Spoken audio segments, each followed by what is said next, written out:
நேற்று நடந்த captaincy task இப்போ பேப்பர் வரையும் வந்துச்சுங்க. இப்போ விகடனில் எழுதியிருக்காங்க, கால்பந்து கிரிக்கெட் போல பிக் பாஸ் என்பது பொதுவான விதிமுறைகளை கொண்டதல்ல, நேரத்திற்கு நேரம் மாறும் தன்மையை கொண்டது. அவற்றில் பல விதிகள் நோக்குமானால் இருக்கும் எனில் போட்டியாளர்களும் அவற்றிற்கேற்ப தன் யுத்திகளை மாற்றிக்கொள்ள பிக் பாஸ் ஏன் ஸ்பேஸ் தரக்கூடாது?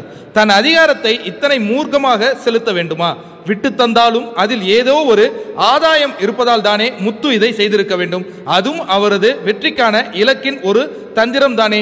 இந்த கோணமும் யோசிக்கப்பட வேண்டும் அல்லையா அப்படிங்கிற மாதிரி எழுதியிருக்காங்க. இன்னும் அந்த கட்டுரை முடியல. அந்த கட்டுரையில் இன்னும் சில விஷயங்கள் இருக்கு, அதையும் நம்ம பார்ப்போம். இதையெல்லாம் ஒரு பக்கம் இருக்கட்டும், முத்து ஒருவேளை உண்மையாகவே விட்டு கொடுத்தது அவருடைய ஸ்ட்ராட்டஜி என்றால் அதில் இத்தனை அதிகாரமாக பிக் பாஸ் எப்படி தலையிட முடியும்? இதற்கு முத்துவிற்கு பல்வேறு காரணங்கள் இருந்திருக்கலாம், உத்திகள் இருந்திருக்கலாம். அதை சந்தேகத்தின் பலனை ஏன் அளிக்கக்கூடாது? முத்துவை தனியாக அழைத்து காரணத்தை தெரிந்து கொண்டு பிறகு எச்சரித்து விட்டிருக்கலாம்.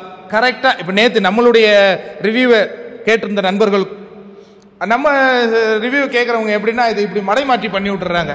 இவர் பவித்ராவுக்கு சப்போர்ட்டா பேசுறவர், முத்து பண்ணதை அகைன்ஸ்டா பேசுறாருன்னு. அது தவறு. நான் என்ன சொன்னேன்னா, பிக் பாஸ்ங்கிற ஒரு டாஸ்க்ல போட்டி முடிந்ததுக்கு பிறகு அதுல தலையிட பிக் பாஸுக்கே அதிகாரம் இல்லைன்னு நான் சொன்னேன். ஏன்னா போட்டி முடிஞ்சிருச்சு, முடிஞ்சதுக்கு பிறகு இந்த ஆட்டத்தை நிறுத்துறதுக்கு அவருக்கு அதிகாரம் கிடையாது. ஒருத்தவங்க வெற்றி பெற்றுட்டாங்க. அப்ப நீங்க கேப்டன் அந்த போட்டியை ரத்து செய்றீங்கன்னா, ஒருத்தர் விட்டு கொடுத்தார் அப்படின்னு ஒரு கில்ட்டுக்கு போறதை விட ஒருத்தர் வெற்றி பெற்றதுக்கான அழகே இல்லாத போகுதுல.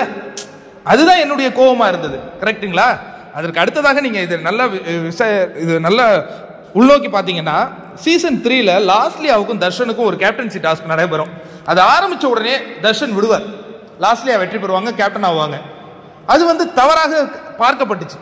கரெக்டா? அந்த நேரத்தில் இது அந்த மாதிரி விட்டு கொடுக்கறது இல்லை. இவங்க ஏதோ ஒரு கோல் அடிக்கிறாங்க, அவர் தடுக்கல, அது விட்டு கொடுத்தது அப்படின்னு எடுத்துக்கலாம். ஆனா அவர் என்ன சொல்றாரு, முத்து என்ன சொல்றாரு, அந்த நேரத்தில் என்னுடைய ஒரு கவனச்சிதறல் ஏற்பட்டுச்சு.